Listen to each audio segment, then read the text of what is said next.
All right. So let's go ahead and get into the Jimmy Dore, Caleb Maupin story. So Caleb Maupin was on Jimmy Dore, I believe it was Monday. Today is Wednesday. Yes, it was Monday.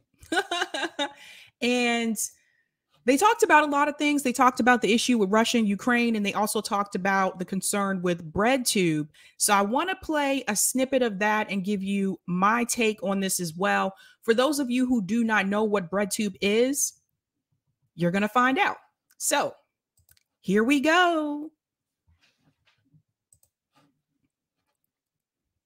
Sucked into this internet subculture, this internet universe that presents itself as left-wing, that presents itself as socialist or Marxist or anarchist, but is really just a way to rile up young people who associate with progressive causes, anti-racism, workers' rights, and get them supporting the U.S. political establishment against the right wing.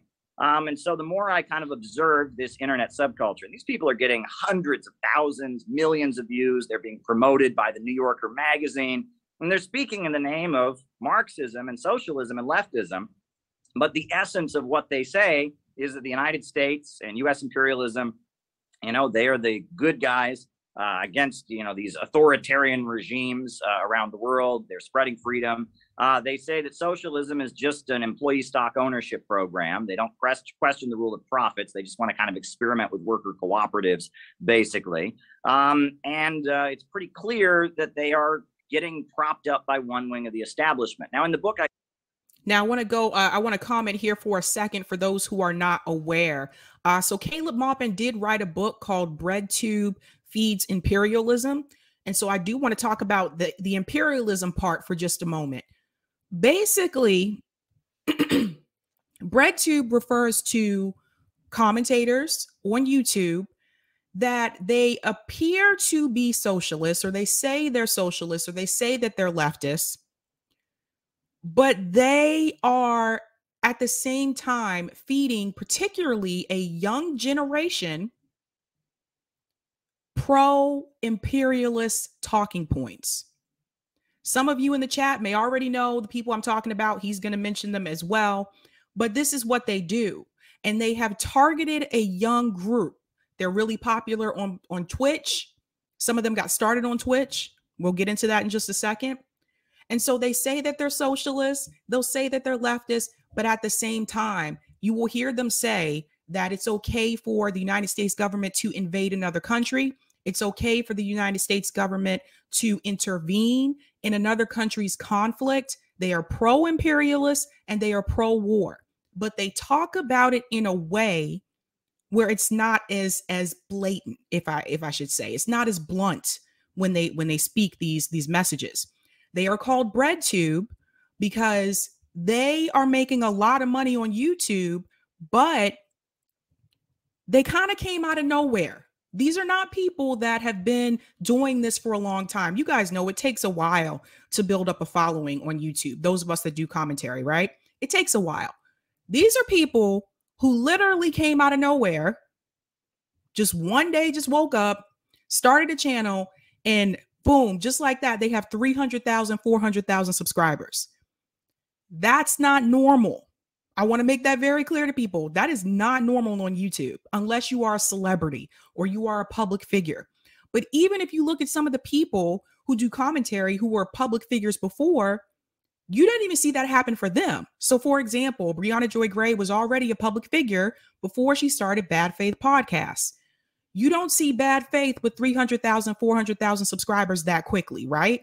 I think Bad Faith maybe at 60K or whatever, but that's someone who was a public figure. So the fact that someone who was a nobody that nobody knew all of a sudden one day started a channel and instantly got like 300,000 subscribers, that's suspect. And there have been people on YouTube that other people have pointed to and they've said, those people are plants. Because that's just not natural. With the YouTube algorithm, that's not how it works unless you are a celebrity per se. I'll go back into the video. Go into the evidence of that.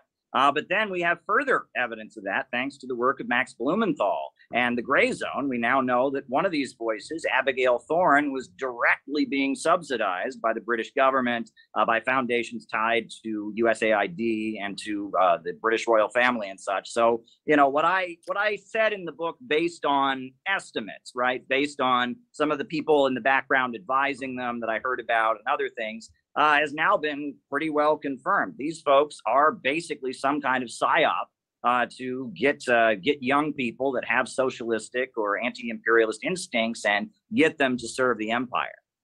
So you're saying, and you're saying there's evidence to back this up, that there are YouTubers in the political lefty space, and a lot of them. You're saying a lot, not just, but a lot of them, and they're called BreadTube, and you're saying that those people are somehow being co-opted by the intelligence communities to push an agenda? Sure. I mean, I received quite a bit of information about who was advising them. There's an individual who's tied to military psychiatrists who appeared on CNN calling for mass deprogramming of the country after January 6th. And there are other things that point to some kind of covert support, the mainstream media highlighting some of these people and celebrating them. And then their foreign policy stances could come directly from CNN. And then we have that great report that was done by the Gray Zone, and that all points to this. But the thing is, there's a precedent for this, right? We often talk about the Congress for Cultural Freedom program, which was in the 1950s. The CIA realized that basically, if they wanted to hurt the left and hurt Marxists, one way to do it was to start funding certain voices. And you had the CIA set up Partisan Review magazine. You had the CIA basically launch a whole program to subsidize left-wing voices that were anti-communist, that were against the Soviet Union. So basically, you guys get what he's saying. These people are plants. And he's going to mention the names in just a second, but that's what's happening here. So I'm going to pick up from here. So this is important for people to know. Subsidized left-wing voices that were anti-communist, that were against the Soviet Union, that were against China. And there's a long history of covert manipulation of left-wing voices, you know, kind of presenting left-wing voices that are, in a way, acceptable to the establishment. And it was actually Irving Kristol, who was the director of the Congress for Cultural Freedom program for the CIA. He eventually became considered the ideological father of neoconservatism. But a lot of big names that one associates with the left, like Mary McCarthy, Hannah Arendt, Susan Sontag, they got their start with this CIA-funded publication. So there's a precedent for this kind of behavior. And during the Cold War, this was done, yes. So this isn't new. In fact, so this isn't new that the CIA, the intelligence communities, that they co-opt media and they fund media directly a lot of times and to push an agenda, imperialistic, hegemonic agenda. This is not new. This isn't a crazy conspiracy theory. This has been documented. The Church Committee, that was in the 70s. And can you talk about that? Sure, yeah. I mean, it became revealed in the 1970s with the Church Committee. That was during the presidency of Jimmy Carter. You had a congressional committee that investigated the FBI and CIA, and they revealed a number of things, including Project Mockingbird, which was, the CIA's wing that was handling the media, as well as Project MKUltra, which was about promoting hallucinogens and drugs on college campuses and into left-wing and radical spaces, and that there was all kinds of foul play. And again, this is documented. Yeah, I mean, these are facts. These are historical facts. There are mainstream media. So this has been done before. And this is what I want to point out to everyone. Sebastian, I see your comment in the chat. I want to see the receipts. Is there an article that discusses BreadTube and imperialism in detail? Yes. Gray Zone actually covered this. Eric, I think you put that link in the chat. If you could put it in there again. Gray Zone actually covered this a couple of months ago. And they had facts about this. I want to fast forward to the part where he starts to name names. In socialism and workers' rights and opposing the police state, that they, follow a certain foreign policy agenda. And there's nothing particularly scandalous about this. We should almost expect this kind of behavior. at the end of the day, right? I mean, this is how they work. They try to craft discourse in their own way. What's interesting is that the primary activities of the BreadTube crowd seem to be about getting left-wing voices to kind of, participate in this partisan red state versus blue state fight. And you, Jimmy, have been targeted ridiculously because, oh my goodness, you interviewed somebody from the Boogaloo Boys. Oh my gosh, right? This cancel culture, never talk to any Trump supporter, never talk to anyone on the right. This is a big part of this because they don't want an actual movement of the people from below, where you have people with different perspectives and different ideologies, different religious backgrounds. They don't want that. What they want is an army of foot soldiers to do the work of Joe Biden and protect Joe Biden from the Republicans. And 100%. And I'm going to come forward just for a second. And there's something I want to mention here. What they also do is anyone that speaks out, like people like me, people like Jimmy, RBN, anyone that speaks out against the establishment narrative, especially Joe Biden right now, he's the one that's in office, they'll smear us and they'll say that we're a part of a red-brown alliance. I experienced that last year when we did the marches for Medicare for All, which were in over 50 cities across this country. I experienced it on Twitter, on Facebook, on YouTube. This is what they'll do. Anytime we try to do any type of direct action where we're bringing people together and we're not paying attention to the left versus right divide, those people and their minions will come in and they will smear us and they will attack us. They are doing the job that they're actually supposed to do. That's what they are there for. They are there to make sure that the status quo is maintained. Again, I want to give you an example. When Jimmy Dore goes on Tucker Carlson's show, he gets smeared. When Aaron Mate went on Tucker Carlson's show, he was smeared. But it seems to be perfectly fine for Nomiki Kunst to go on Fox News whenever she feels like it. Anybody notice that? I was talking about that last night, how she was just on Fox News, how she did not respond to those questions in such a good way, how she let them out left her, but she goes on there multiple times and they don't smear her because at the end of the day, she's still keeping you in the two-party system. You guys see? So these are some of the examples that I want you to point to. Why is it okay for some people to talk to people on the right, but it's not okay for other people on the left to talk to people on the right? Pay close attention to that. Close attention. I'm gonna go back into the video. And if you can just, cancel anyone who's deemed quote unquote right wing, you can isolate people and make them loyal foot soldiers of one section of the ruling class.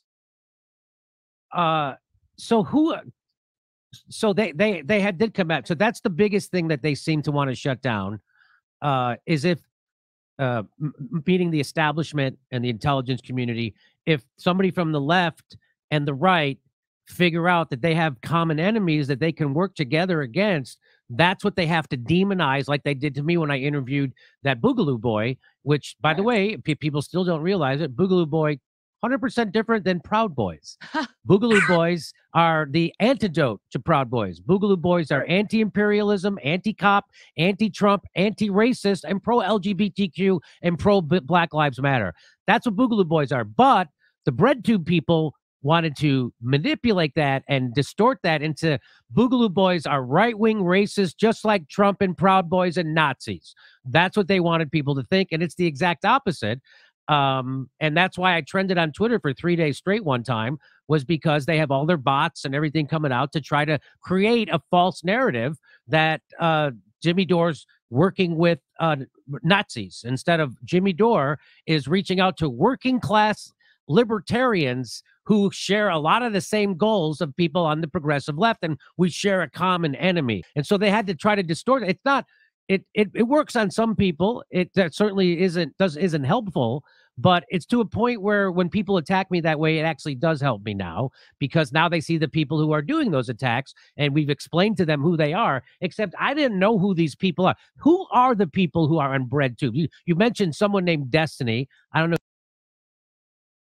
Okay, he's about to name the names, but I do want to comment on something just for a second.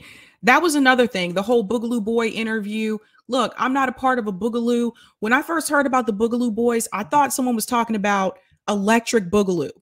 It was a movie in the 80s. There was a part 1 and a part 2. It was about breakdancing. It was actually kind of cool movie, actually. So I didn't even know what people were talking about. And then so I had to do my own research, like what in the world is a Boogaloo? Apparently it is not a breakdancer.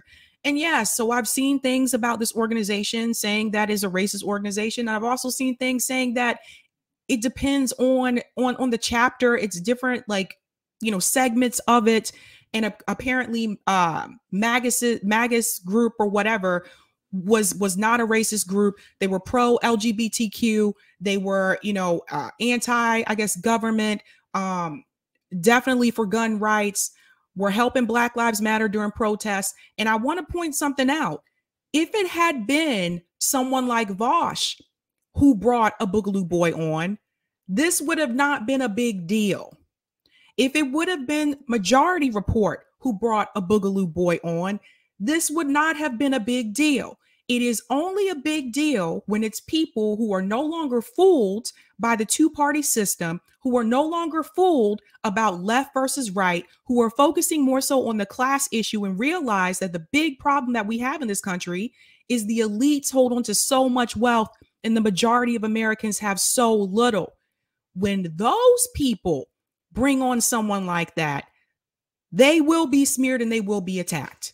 The biggest fear that they have is for people to come together. They don't want that to happen. That's why they killed Fred Hampton. That's why they killed Martin Luther King. And I will also add, that's probably why they killed Malcolm X as well, because it was when Malcolm X started to change his philosophy. He decided, you know what? I want to get away from the rhetoric that I've been talking about. I don't think that's the right way. I actually don't think it's right for Black people and white people to be separate and for us to have this type of hatred. I think we need to focus and practice on love and coming together. The moment he changed his ideology, the moment he changed his rhetoric, they killed him. I'm going to go back into the video. I don't know who that is. Who else? But these are popular people. Sure. Well, this Destiny character, who I guess, you know, he's kind of the kingmaker of BreadTube, if not part of BreadTube himself, right? Really? He's a guy from Nebraska who worked at a carpet cleaning company, but figured out a way to start playing video games on the internet full time. And he became kind of famous for playing a video game on the internet, and that was his life. And then randomly, around the time Trump got elected, he suddenly started debating right-wingers. And he was kind of a right-winger himself. He was a libertarian or something.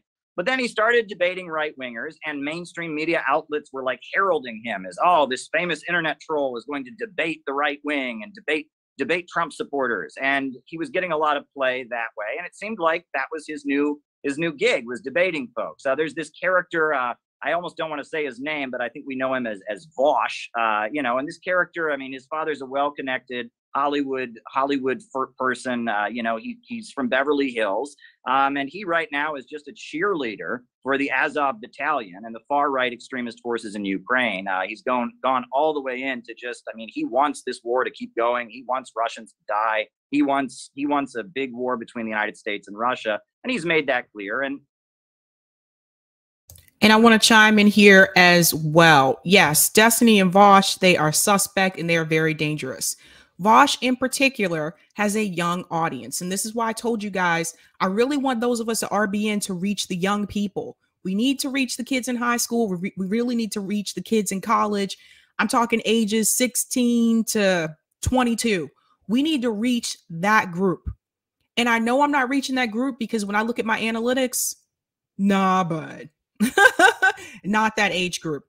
But what they did is a similar tactic to what the military has done. They have gone after these young groups on Twitch. Military recruitment is trying to recruit young people on Twitch.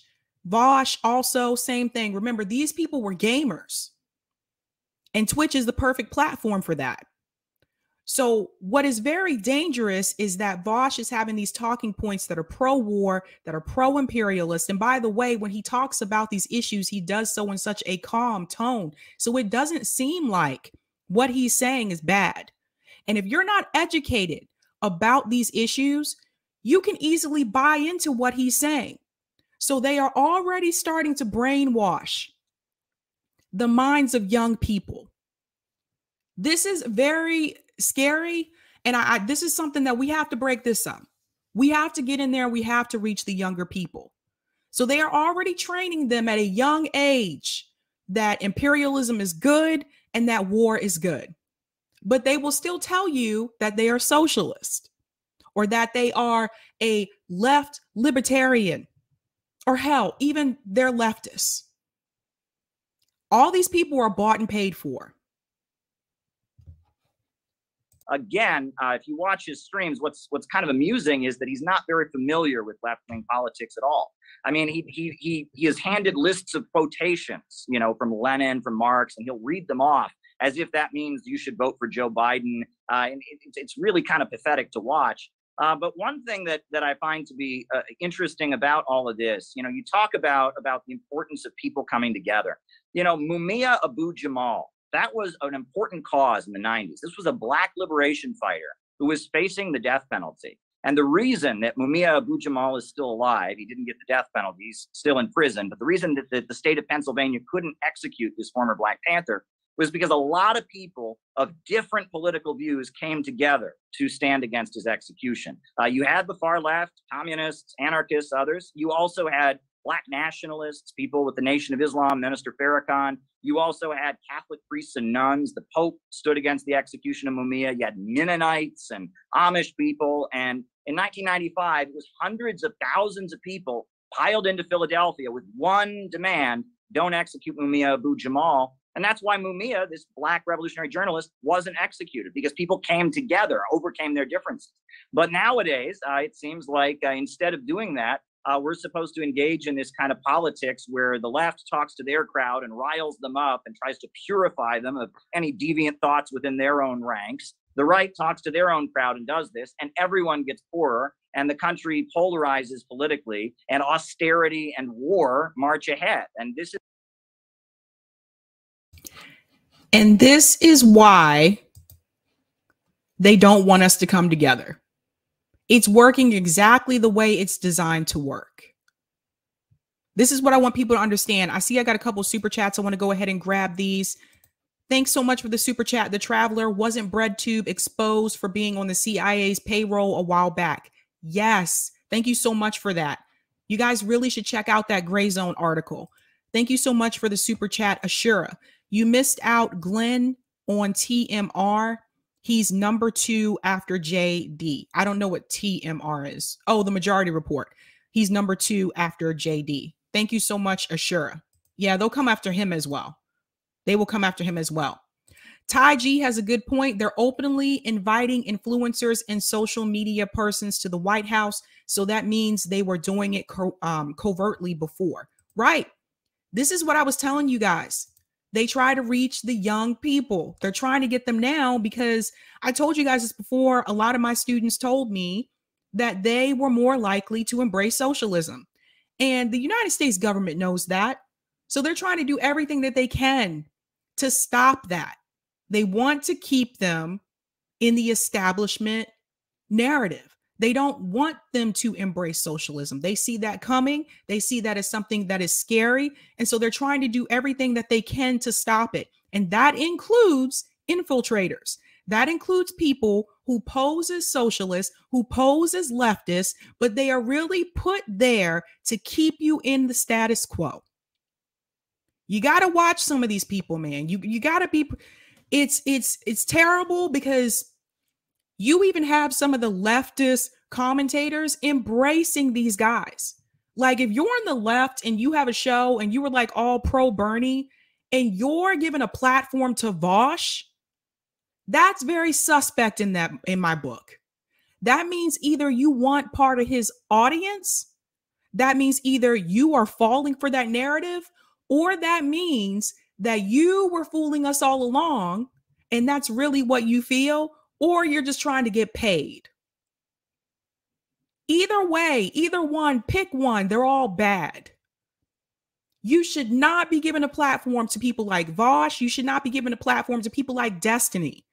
With the rhetoric that they are preaching, if you consider yourself to be a leftist per se, and damn sure if you consider yourself to be a socialist. Vaush, debated Nick from RBN. For those who don't know, this goes, I think, like a year or two back. Nick was asking Vaush if Black people should vote for their oppressors. Do you want to know what Vaush's response was? He said yes. He said yes. And few people will call that out. But imagine if it was someone else who said that. Imagine if it was Jimmy Dore who made that response. Imagine if it was Glenn Greenwald who made that response. Oh, they would be coming for their head. There are certain things that those people can get away with that those of us that they keep calling us a red-brown alliance, we could never get away with making those kind of comments. I want you guys to really understand, we would never get away with that. If I sat here and I made the comments that Vaush has made about Black people, the comments that he has made about the conflict with Russia and Ukraine, yeah, it's okay. Yeah, some people are going to starve and die, but whatever. If I made those comments, I would be done. Couple things coming against me here. Number one, I don't believe in the two-party system. And number two, let's be real, I'm Black. I would be done. But this is the point that we try to bring up a lot of times on RBN. There are certain things that these rich white leftists can say and get away with in this space that we could never get away with. And I think if you've been paying attention, you notice it as well. That's why you don't see me, a lot of the times, you don't see me try to prop them up. You don't see me give them kudos. I tell you exactly who they are and exactly what I see, because I've been noticing it for a long time. How many of those people who sit up there and prop up Vaush, how many of those people have you seen bring Black people on their shows? And don't come back at me with Nina Turner, Cornel West, Brianna Joy Gray. I'm not talking about those same 3 Black people that are the only ones that seem to be allowed to come on. How many times have you seen them bring Black people on their show? Think about that. There's a reason for that. And everybody needs to call it out. This is why we started our own platform, because you guys were not getting a true working class perspective. You weren't getting the perspective from Black people who had not been politicians, from Black people who had not been press secretaries, for Black people who were not elite academics. You were not hearing that perspective. Now you can. And I don't give a damn. I'm calling all of them out. People make these comments about Jimmy Dore. Jimmy Dore is the only one that I've seen who has a platform that large that has no problem going onto smaller channels, has no problem going onto Black small channels, whereas some of those same people who've been in this space just as long or even longer won't even acknowledge that we fucking exist. Keep that in mind. Going back into the video. This is a setup for disaster. This isn't how serious political organizing works. I couldn't agree with you more. And that is the biggest threat to them, is the populist left, populist right, realizing we have a common enemy, realizing that we can organize together against the establishment, against the oligarchy, to stop war, to stop police brutality, to stop racism. We could do, there's a lot of things to help, also to help our economy and get a living wage for people. That's the last thing they want. They're now happy that gas prices are so high, so people will be forced to go back to poor paying jobs.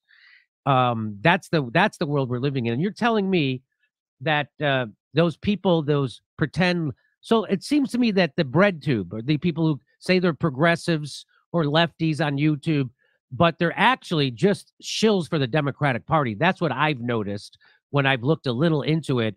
it's every time they're like, well, you have to vote for Joe Biden. You have to vote for Hillary Clinton. You have to vote for the squad. You have to vote for Democrats. And Democrats are better than Republicans. And they come up with crazy reasons why the Democrats are better than the Republicans. Meanwhile, more and more people fall into poverty. More and more people go bankrupt. More and more people can't get health care. And we have more and more billions and trillions of dollars for imperialism and wars, while they keep telling you to keep voting for them. I mean, and everybody does that, from Kyle Kalinske to Crystal Ball to, right? I mean, of course, the Young Turks. Would you consider those people bread too? Because it seems like they're doing the same thing, telling everybody to keep voting Democrat. And that's so you can go off and have your Marxist theories, and you can criticize Democrats, but you have to, at the end of the day, vote for them. And you can't ever entertain a third party. That's what I see that comes out of bread tube. Would you consider that?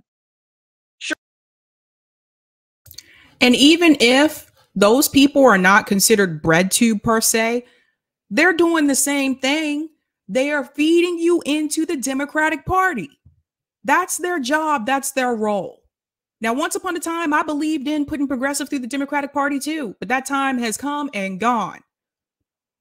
I don't believe that anymore. But if those people are still sitting there and propping up people who use racist rhetoric, people who are defending pedophilia, people who are preaching pro-war, pro-imperialism, that tells you something about those people. And someone just put in the chat, where did it go? Lee said, Crystal and Kyle once invited Justin Jackson. Justin Jackson is a professional football player. That just proves my point. He's someone who is well known. He's someone who is technically kind of like a celebrity. If Justin Jackson worked at McDonald's and still had a Twitter account and still said the things that he said to AOC about them forcing the vote for Medicare for all, Justin Jackson would have not been invited on that show. Some of this shit is just for clout. Some people just want to see, let me see if I can get this big name person on. Let me see if I can get a celebrity on. Some of it is just for clout. Going back in, and then I'm going to go to the next story. Boopity boop.